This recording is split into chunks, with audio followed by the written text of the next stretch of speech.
Uma, uma frase de Theodore Roosevelt diz o seguinte: o ingrediente mais importante na fórmula do sucesso é saber como lidar com as pessoas. Eu acho maravilhoso, porque até pouco tempo atrás eu não sabia. E ainda estou aprendendo um pouco, né? E isso é algo que definitivamente eu precisei aprender na prática, muitas vezes ali na forma mais difícil no ponto de vista de carreira de copywriter. E a verdade do mundo, né, é que do mundo profissional, especialmente no universo do marketing digital e do copywriting que a gente vive hoje, atualmente, saber lidar com pessoas e situações delicadas pode determinar o sucesso da sua campanha e também da sua carreira, que eu acho que é o mais importante nesse processo. Para se tornar um copywriter indispensável, eu acredito fortemente que a gente precisa aprender três coisas importantes, mas eu vou contextualizar isso para você. Antes eu vou me apresentar aqui, né? Meu nome é Eduardo Delamor e esse é o Copyverso da Loucura. Eu sou apaixonado por esse nome, apesar do Juliano não concordar tanto. E a ideia aqui é que seja um lugar que vai te ajudar ali a tornar um copywriter indispensável, usando tudo o que está ao seu alcance hoje, sem você precisar gastar muito dinheiro para desenvolver a sua habilidade, a habilidade que você já tem. E é uma ferramenta fenomenal que se chama cérebro. Então, se você quiser fazer parte do lado inteligente da força, esse é o lugar. Eu falo aqui sobre carreira, né, sobre frameworks, de forma para você entender as fórmulas e ainda conseguir utilizá-la com uma ideia, adaptações inteligentes para a sua vida. E ainda trago algumas reflexões e vou tirar boas risadas aí ao longo da jornada quando você for me conhecendo. Então, assim, é um ambiente perfeito para você, meu caro amigo copywriter. Bom, vamos contextualizar o cenário ali, né? Recentemente, né, essa semana passada e retrasada aí, eu estava envolvido num projeto bem interessante, né? Um projeto bem grande. Eu estou ainda envolvido nesse projeto. E, assim, um projeto tinha acontecido algumas coisas ao longo desses últimos 6 meses, algumas estruturas de automações que foram mexidas ali dentro e tal, e exigiu, né, de certa forma, que fosse contratado algumas pessoas para trabalhar ali dentro e, consequentemente, reestruturar essas automações de captação e que todo projeto tem, né? O lead viu um anúncio, clicou, aí preencheu o formulário, foi jogado para uma página de captura, uma página de venda, ou perdão, uma página de obrigado. A cabeça tá doidinha. Uma página de obrigado, e aí depois ele recebe um contato do CRM, né? Dentro do CRM recebe ali uma mensagem no WhatsApp do time de vendas e também recebe um e-mail e tal, aquela coisa toda. Só que dentro desse processo, né, em janeiro, e por causa dessa reestruturação, a gente envolvido intensamente ali com vários lançamentos, são duas empresas ali dentro, é um grupo, né? Então você trabalhava numa coisa, já estava trabalhando em outra, aquela loucura que o digital exige para que a gente possa seguir e se não tiver uma mente bem adaptada, é onde o cara fica doidinho, né? Mas não é importante. E o fluxo que automatizava esses leads para dentro da ferramenta de e-mails, ele foi interrompido e ninguém viu. Tudo bem até aqui. Os leads, a gente continuou as campanhas seguintes, né? Janeiro, fevereiro, março, abril, maio, e aí foi quando a gente conseguiu descobrir esse processo, esse problema, né? Os fluxos, pô, a gente reestruturou todo o funil de e-mails daquela captação específica, e quando eu fui verificar o resultado, falei, cara, não tá tendo resultado. E alguma coisa está errada, e descobrimos que é automação depois de muito futucar. Bom, aí, pô, o que vai fazer? O que vai fazer? O que vai fazer? Então, pô, esses leads chegaram dentro do CRM? Chegaram dentro do CRM. Então vamos fazer o seguinte, pensando comigo, né? Passei isso pra galera e falei, ó, nós vamos exportar uma lista de janeiro até maio, até essa data específica aqui, todos os leads que chegaram ali nessa captação, e a gente puxa de janeiro até maio também quem comprou essa lista, quem comprou esse produto específico. A gente cruza os dados, né, e faz uma limpeza da lista. Olha, quem comprou, a gente remove dessa lista aqui e a gente sobe só os que não compraram eu acho que vai ser mais rápido. A gente sobe dentro da ferramenta de e-mails, faz o ajuste ali e dispara uma campanha de reativação de lista para ingressar essa galera no funil também. Até então, tudo muito bonito, né? Vamos fazer uma campanha de ajuste, tudo bonitinho. E vai dar tudo certo. A gente vai reengage ali uma quantidade de leads interessante, joga ele dentro do fluxo principal, depois tenta fazer mais uma operação ali, um for the cash machine, um 90 por 24, uma coisa assim, para ir tentando recuperar o máximo de leads possível. E tá tudo certo. Bom, o plano tinha sido maravilhoso, todo mundo aprovou lá e tal, ficou bem bacana. E aí teve uma situação muito triste, porque a pessoa responsável por fazer essa limpeza é a gerente de marketing que estava na empresa e ela não estava muito satisfeita com o trabalho, né? Ela ia ficar responsável de cruzar os dados ali e tudo mais, só que ela não estava acostumada, não estava muito satisfeita com o trabalho nos últimos meses. E só que a entrega dela sempre foi muito absurda, né? Uma pessoa que eu confiava cegamente no trabalho dela. Afinal, eu sou copywriter e deveria responder a ela, então eu deveria confiar cegamente no trabalho dela e tá tudo bem. Acho que é o certo, né? Então, a gente já fez isso outras vezes, a gente já fez isso em fevereiro, fez isso em março, com outras ideias de produtos ali que já estavam sendo utilizadas no passado, mas não tinha uma automação dentro bem estruturada nos e-mails, que foi para isso exatamente que eu fui contratado. Então, a gente fez isso e nunca deu nenhum problema. E dessa vez eu confiei cegamente ali no processo. Só que por ela estar passando por uma fase muito complicada ali, né, insatisfação profissional e tudo mais, bem naquela disputa de ego com o contratante, né? Ah, que eu passo ideias, falo as coisas e isso é ignorada, e bem aquela coisa um momento muito ruim da vida dela ali, que ela não estava se achando boa o suficiente e aconteceu uma tristeza, né? Ela executou a tarefa de uma maneira muito negligenciada, tipo, muito deixou para lá sem conferir o próprio trabalho. O que ela fez, que eu imagino que tenha feito, tá? Foi a única solução que eu identifiquei. Ela pegou essa base de leads lá, colocou no chat GPT ou em alguma outra IA da vida e pediu para ela fazer esse cruzamento de dados.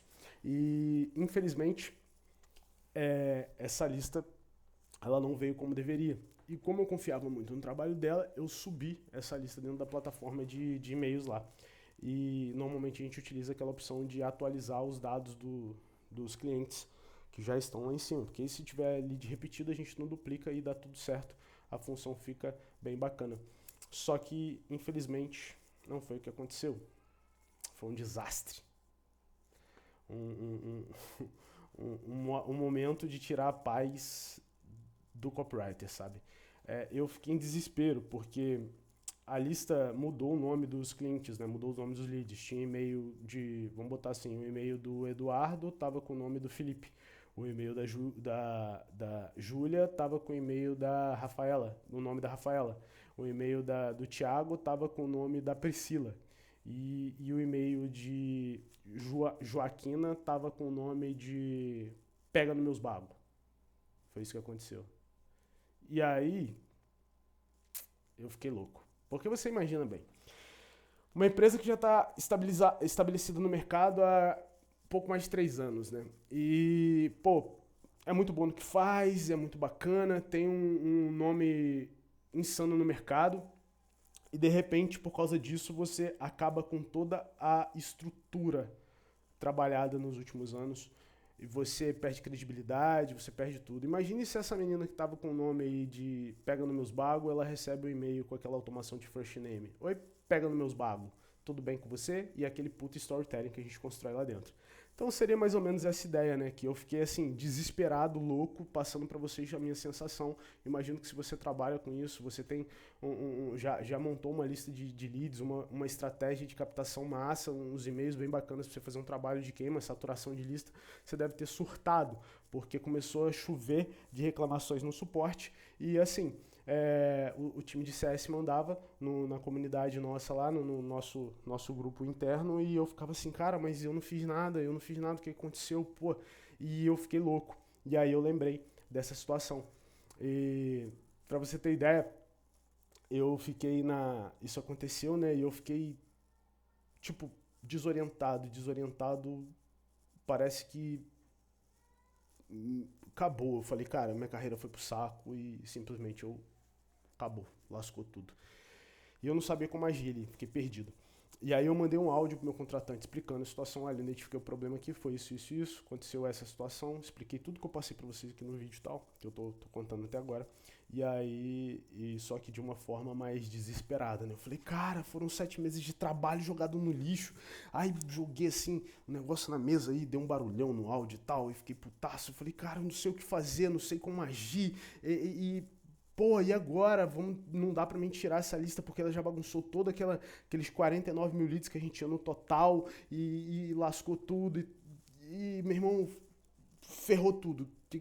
Tô louco aqui. E ele me ligou e falou comigo assim: calma, cara, calma, calma. Vamos pensar num processo em blocos aqui. Eu tô com o outro sócio aqui, junto com você, a gente está na ligação com você aqui no Viva Voz. A gente vai pensar numa forma bem legal. E se a gente extrair toda a nossa base de leads do CRM e subir dessa forma para atualizar, você acha que dá certo? Eu falei, já fiz, não deu.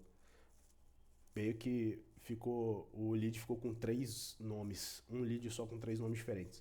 Aí ele falou, beleza. E se a gente parar de usar o first name? Eu falei, tá, é uma opção que a gente consegue no curto prazo, mas e aí? E aí, o restante daquele monte de coisa que foi lá pra trás?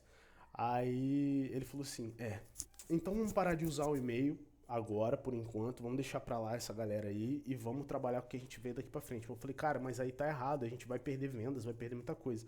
Aí eu falei com ele, vou fazer o seguinte, eu vou pegar a lista de todos os nossos clientes e vou fazer no 1 a 1. Eu entro na plataforma, copio o e-mail, jogo dou um Ctrl F lá naquela lista, vejo o nome correto e faço a alteração do nome dentro da plataforma de e-mail. Eu faço isso no 1 a 1, mas vou fazer só com o cliente. E aí o resto dos leads que não são compradores, a gente não utiliza mais first name quando for fazer uma automação, for fazer alguma saturação. E a partir de agora, os leads que entrarem, a gente consegue seguir nesse processo. E nunca mais a gente faz nenhuma extração de leads para subir ali em cima, porque senão a gente vai só piorar o processo. A partir de agora é deixar as automações rolando de forma bem intuitiva. Aí ele falou, não, perfeito, plano muito bom, só que eu queria que você se acalmasse. A gente sabe de sua habilidade, do seu trabalho, pô, você é um profissional muito bom, a gente está aqui ajustando toda a empresa para poder ficar no presencial e você é os caras que eu quero manter no remoto, porque você é muito dedicado, você trabalha muito bem. Então o cara fez uma série de elogios ali. E eu tava muito puto para aceitar os elogios. Falei, não, você vai me elogiar depois que eu fizer o serviço, depois a gente conversa, deixa eu executar aqui, porque eu tô muito chateado com a situação. E aí foram 3 dias de trabalho muito mecânico, né? Um tipo de trabalho que eu odeio, atrapalhou um pouco meu desenvolvimento de copies e tal, novas que a gente tinha no projeto, mas eu já tinha construído todo o fluxo de e-mails que a gente tinha trabalhado naquela campanha, já tinha construído os anúncios, as mensagens de WhatsApp, já tinha construído as páginas, tudo direitinho, já tinha mandado, já estava em desenvolvimento, já estava automatizado, então a minha dor de cabeça já estava melhor. Graças a Deus a organização de trabalho é muito boa pro lado de cá, então eu consigo executar tudo direito. Serviço manual exaustivo, né? Cansativo pra caramba e como prejudicou todo o meu processo, meu cronograma profissional, eu tive que ter uma, como é que se diz? Uma inteligência emocional muito forte, é algo que eu não tenho, tá? Eu confesso que no último dia de trabalho dessa parte que estava finalizando, eu joguei a minha cadeira aqui para trás, aqui, ó, e bem lá atrás, deitei, botei uma musiquinha no ouvido e fiquei aqui de olho fechado, dormindo no meu escritório, porque eu estava extremamente estressado e não conseguia trabalhar. Demorei voltar à ativa. Então, é isso. Isso foi o contexto do que aconteceu. E após resolver o problema, né, nesse último dia, até brinquei lá no grupo, acabei, mandei uma mensagem, acabei, finalmente, essa porcaria, esse desespero, e todo mundo participou da zoeira, né? Mandaram figurinha do Senna levantando a taça, mandaram um monte de parada. E foi bem divertido, apesar da dor de cabeça. Mas aí eu percebi que havia algo muito mais profundo do que simplesmente um erro técnico, que é exatamente isso que eu quero passar para vocês aqui dessa semana. Uma forma que, quando eu parei para analisar minha carreira como um todo, né? E eu descobri que como que era o Eduardo, eu Delamor, eu copywriter em 2021, no começo da minha carreira, em 2022, naquele modo frenético de conseguir clientes a todo custo para provar para todo mundo que isso funcionava, em 2023 ali, antes da gente terminar de construir nossa casa, como que eu era muito altivo, né? Aquela pessoa com um ego extremo, que eu sou o dono do conhecimento a partir de tudo que você fala, só eu sei realmente como funciona, porque eu tinha em 3 meses feito um faturamento ali em 2023, todo mundo reclamando de prospecção, eu tinha botado ali 40 mil no bolso em 3 meses, e aí falando sobre isso tudo, e eu era o cara, o melhor do mundo, o rei de todas as fórmulas de copy. E quando eu mudei para minha casa, né, depois de construída em agosto de 2023, eu descobri que eu era um idiota, que eu não sabia de nada, que eu era um burro, porque eu era muito egocêntrico e tudo mais, e não conseguia mais ver essa questão. Então eu criei um personagem, o Eduardo, que era o melhor do mundo, mas na verdade ele se sentia a pior pessoa em relação ao pior profissional. E aí, em dezembro de 2023, veio a crise financeira, e em 2024 eu iniciei um ano pegando dinheiro emprestado com um amigo meu para fazer compra na minha casa nova, porque eu descobri que eu era um merda, cogitando até ali em voltar a trabalhar de segurança, né? E aí, mas deixei essa ideia para lá e comecei a entender por que que as empresas que eu queria trabalhar no longo prazo não ficavam comigo, e é exatamente esses 3 motivos. O primeiro é a diplomacia. Eu nunca fui diplomata, né? Eu sempre fui um cara de temperamento muito difícil, birrento, brigão, aquele cara que é dono de todo o conhecimento do mundo, dono da razão, e aquele chega colocando pressão e tal, e reclamando, e muitas das vezes assim causando até aquele estresse nas pessoas ao redor, porque nem todo mundo está preparado para viver aquele modo de tiro, porrada e bomba, né? Aquela coisa extrema, louca. Então é isso, e isso me prejudicou muito no setor profissional. Talvez por ter vindo da Marinha com 18 ali para 20 anos, aquela coisa mais intensa. Talvez porque eu sempre tenha sido assim, sempre fui muito disciplinado na força do desespero mesmo. E então não sei explicar exatamente o que é. E nesse episódio recente eu percebi claramente que o problema que reflete ali, refletido em. Como assim? Eu percebi que esse problema refletido em outra pessoa, que seria a gerente de marketing do projeto, é, que eu atuava ali como copywriter, era uma coisa muito complicada, porque ela não conseguia ser diplomata, e eu falava direto, pô, né, nem todas as ideias vão ser aceitáveis, nem todas as ideias vão ser desenvolvidas, e a gente precisa deixar o ego mais embaixo e escutar e tentar desenvolver como um todo, porque nós como profissionais temos que pegar a ideia do cliente. Qual que é a diplomacia? Você teve uma ideia e o cliente não gostou da sua ideia, e ele te deu uma contraproposta, né, uma contra-ideia ali sobre aquilo que vocês querem executar. É seu papel como copywriter, é seu papel como estrategista, você pegar a ideia do seu cliente e traçar caminhos para que ela funcione. Olha, se a gente for para esse lado, ela não vai funcionar. Se a gente for para esse lado, pode ser que a gente consiga funcionar dessa forma, dessa forma, dessa forma. Então você pegou a ideia do seu cliente, transformou uma ideia em algo realmente funcional que possa dar certo. E aí, se você tiver resultado, o seu cliente vai ficar satisfeito porque você fez da ideia dele a melhor ideia possível. E ele é o dono da empresa, ele é o cara que paga as contas, ele é o cara que paga ali seu contrato. Então ele quer ter as ideias, ele fez a empresa funcionar até agora, você entrou recentemente. Então você não é o dono da verdade, ele é o cara inteligente em questão. Você só precisa ajudar ele a pensar dessa forma. E aí ele vai ficar satisfeito contigo e vai te tratar muito bem, assim como ele me trata, muito diferente do que eu ouvia dele durante os primeiros meses de trabalho, né? Então, assim, ela agia exatamente como eu agia antes, né? Nesse período, ela ficava reclamando, ninguém ouvia ela, ninguém seguia as orientações dela, para que ela servia, e ficava o tempo inteiro transformando um ambiente extremamente negativo. E quando esse erro aconteceu, ficou muito evidente, né, que essa postura prejudica não só a profissional, o profissional em si, mas a equipe inteira. E, pô, teve pessoas que falavam comigo no privado e, cara, tá muito pesado, tá muito assim. Eu falo, cara, eu não posso fazer nada, eu sou só o copywriter aqui e eu acho que é só um momento difícil, vai passar.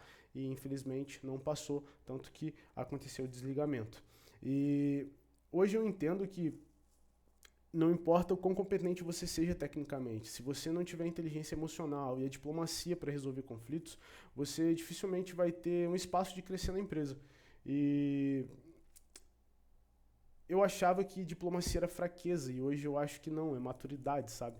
É você saber conversar, você saber ouvir, você saber ajustar a estratégia, você pegar as ideias ideias aleatórias e tentar construir uma algo mais sólido junto com o seu cliente, junto com a sua equipe. E eu acho que isso é muito importante, isso porque eu não sou gerente de nada, tá? Eu sou o copywriter que executa, que pensa, que constrói estratégias, mas sou o copywriter, não sou gerente de projetos, nem gestor de projetos, nem nada disso. E a ideia aqui é realmente que você entenda o que eu vivi e o que eu faço hoje para poder ser um copywriter indispensável. E sem dúvida a diplomacia me ajudou a me tornar um profissional mais indispensável, né? Mais insubstituível. Então, é isso. Esse vídeo tá ficando um pouco longo, tá? Já passou ali dos 20 minutos, mas tô acabando já e já a gente vai finalizar isso daqui. A segunda lição, né, que eu entendi dessa semana bem complicada, né, pensando na minha carreira como um todo, é o impacto, né, da insatisfação profissional dentro da vida das pessoas, né? E eu vi claramente que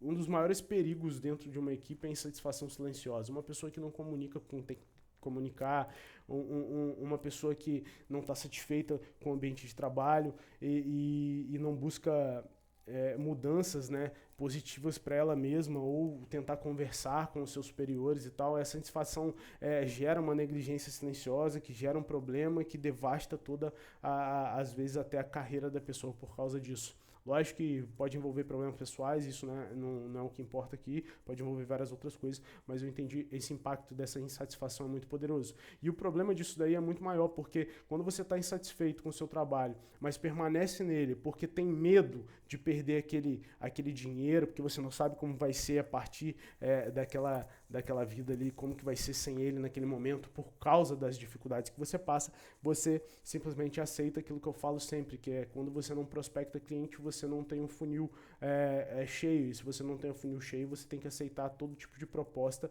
indecorosa, uma proposta sem vergonha para você. E aí, nesse caso, a proposta não era uma proposta ruim, mas para ela já não era uma coisa bem interessante. Isso daí aprendi apenas pelo financeiro, e quando prende só pelo financeiro, com certeza você não vai agir da mesma animação, né, com a mesma animação que você tinha quando você era apaixonado pelo projeto. E, pô, vivendo no mercado onde o remoto tá começando a ficar cada vez mais mal visto, isso daí só confirma aquela questão que as empresas querem migrar para o presencial, e principalmente com os seus gestores. E aí o projeto que é super importante para todo mundo, você realmente destrói o trabalho de muitas pessoas ali por causa de uma falta de responsabilidade, por causa de uma insatisfação. Então a insatisfação profissional, ela não se trata, a insatisfação profissional, ela não tratada, ela vira um veneno e nunca fica só restrita à própria pessoa ali, ela sempre prejudica as outras, que foi o que aconteceu comigo. E eu fiquei muito frustrado, porque o trabalho estava sendo muito bem feito e acabou atrasando um pouco toda a dinâmica que eu tinha para construir. Inclusive, era semana de apresentar uma proposta um pouco melhor para o cliente, onde eu ia ter mais porcentagem, né, além do pagamento fixo ali, em cima dos funis novos que a gente ia construir, e acabei não podendo preparar essa proposta por causa desse erro. E tá tudo bem. Na próxima etapa aí, na próxima semana, a gente vai fazer essa proposta com o cliente e vai dar tudo certo. E a terceira e última lição, né, que eu tirei dessa semana na minha carreira de copyright, que eu achei essa evolução na minha vida, que lá atrás, em 2023, seria inviável isso acontecer também, né, e que é exatamente essa responsabilidade profissional acima do ego. Como eu já falei, eu era um cara egocêntrico pra caramba, e essa situação me mostrou algo essencial no papel do copywriter indispensável, que é a responsabilidade, a minha responsabilidade, né? Não é apenas criar textos persuasivos e fazer você vender com palavras incríveis, bonitas a qualquer custo, com todos os gatilhos mentais e pronto. A minha verdadeira função aqui é entender profundamente a ideia que o meu cliente tem, fazer funcionar, trazendo resultados realmente interessantes e reais, e tem acontecido isso. E isso tem sido bem bacana. Quando você coloca o seu ego acima do projeto, inevitavelmente gera conflitos e reduz suas chances de sucesso a zero, cara, a zero. Porque você fica querendo mostrar que você tem mais conhecimento do que o outro, quando na verdade você só precisa deixar o cara passar a ideia dele e você melhorar tudo aquilo lá, trazer grana para ele nesse sentido, melhora a ideia do seu cliente, melhora a ideia do seu cliente, traz essa coisa mais gostosa para a vida do seu trabalho, entregar com excelência aquilo que realmente você gosta de fazer, porque eu gosto dessa ideia. Eu amo ser copywriter porque o copywriting trouxe para minha vida algo muito incrível, que é exatamente sustentar a minha família de forma digna. Eu não tenho uma casa de 3 bilhões, eu não tenho um carro de 500 mil ou 1 milhão, eu nem carro tenho. Eu tenho uma motinha que eu comprei ali, velha, que eu usei para jogar Pokémon Go e levo minha filha no balé dela, lá na ginástica rítmica, na catequese que ela faz, e é isso que já me traz satisfeito, mas a gente tem dinheiro para fazer uma boa compra no mês, a gente tem dinheiro para comer os finais de semana, a gente tem dinheiro para poder fazer coisas que a gente gosta, assistir televisão, ligar um ar-condicionado no quarto, não passar calor, a gente tem dinheiro suficiente para ter uma vida digna, que eu acho que é o mais importante. Por isso eu amo a minha profissão e por isso eu faço com muita excelência. E o fato de você deixar o ego passar por cima disso tudo vai fazer com que o seu trabalho sempre fique medíocre, e medíocre não ganha dinheiro. Medíocre o GPT já faz medíocre, o Cloud já faz medíocre, e ele não, quando o profissional não está adequado mentalmente para fazer um bom trabalho. Hoje eu percebo que o sucesso de qualquer projeto de copywriting, ele está, e até mesmo a parte profissional, né, ele depende diretamente da capacidade do copywriter indispensável, que ele quer ser indispensável, controlar o seu ego e atender, e entender realmente que a vitória do cliente também é a sua vitória. É aquilo que eu já falei várias vezes, que eu escutei do André Cia e eu achei fenomenal, é que eu só vou enriquecer quando o meu cliente enriquecer, ficar rico. E assim eu vou conseguindo ganhar espaço e vou ganhando grana junto com ele. E isso gera mais confiança, mais respeito e resultados muito mais consistentes, te tornando finalmente indispensável. Essa é a jornada do copywriter indispensável que eu vejo hoje. Então, para finalizar aqui e resumir tudo, essas 3 lições que eu aprendi a partir dessa semana intensa, né? Diplomacia, insatisfação profissional e responsabilidade acima do ego. São coisas que você precisa tá tomando para ti, essa questão de trazer no seu profissional, né? Elas não foram sugeridas em um livro ou em um curso online, elas vieram realmente essas ideias da vida real, de um erro que me custou tempo, energia, e vou te falar que foram 2 noites mal dormidas, porque eu fiquei extremamente preocupado com o que seria visto, como que eu seria visto, né, por causa dessa situação que nem era culpa minha, né? Então me atrapalhou um pouco dentro desse processo. Mas, mais do que isso, né? Elas mostraram o tipo de profissional que eu não queria mais ser, né? E por isso lá atrás, mesmo que inconscientemente, eu troquei essa página. E hoje eu vejo que 2025, eu iniciei um ano com a minha ideia muito bem colocada na cabeça de que eu ia deixar para trás todas aquelas coisas que me atrapalharam e me deixaram muito instáveis durante esses anos, porque eu realmente queria atingir a senioridade documentada, trazer resultados concretos e achar um lugar onde eu possa ficar bem, que eu possa ficar feliz como copywriter, e estabelecer a minha carreira. Então eu acho que pode ser que eu encontrei, pode ser que não, mas hoje, especificamente hoje, que eu estou gravando esse vídeo, eu realmente estou muito satisfeito com a pessoa que eu me tornei, com o profissional que eu me tornei. E espero que isso possa ajudar você também. E se você está em busca de estabilidade, crescimento e reconhecimento no seu trabalho, começa por aqui. Aprender a lidar com pessoas, enfrentar de frente aquilo que te incomoda, essas insatisfações profissionais e pessoais, e nunca deixa, nunca deixa o seu ego falar mais alto do que um projeto. E para te ajudar ainda mais nesse processo de amadurecimento profissional, eu vou deixar aqui um card de um vídeo que eu falo sobre a estrutura hierárquica de desenvolvimento do Bloom, né? A taxonomia de Bloom, e como você pode adaptar toda aquela estrutura para a sua carreira profissional, da sua vida profissional. Foi com essa visão que eu consegui sair da estagnação e estruturar a minha jornada como copywriter indispensável. E se você sente que está travado ou perdido, esse vídeo aí que eu vou deixar vai te dar uma clareza brutal sobre o seu momento atual e sobre onde você pode chegar, entendendo as etapas, né, os níveis cognitivos do seu aprendizado e da sua execução profissional hoje, beleza? Assista, você vai gostar. Espero que tenha gostado desse bate-papo hoje. Foi algo feito de coração e eu recomende aí se vocês quiserem para os amigos e tal, para os outros copywriters ou outros profissionais, e deixa aqui o seu comentário, seja ele positivo ou negativo. Vai ser bem bacana ajudar a desenvolver outros vídeos legais sobre a carreira profissional. Beleza? Forte abraço. Tchau, tchau.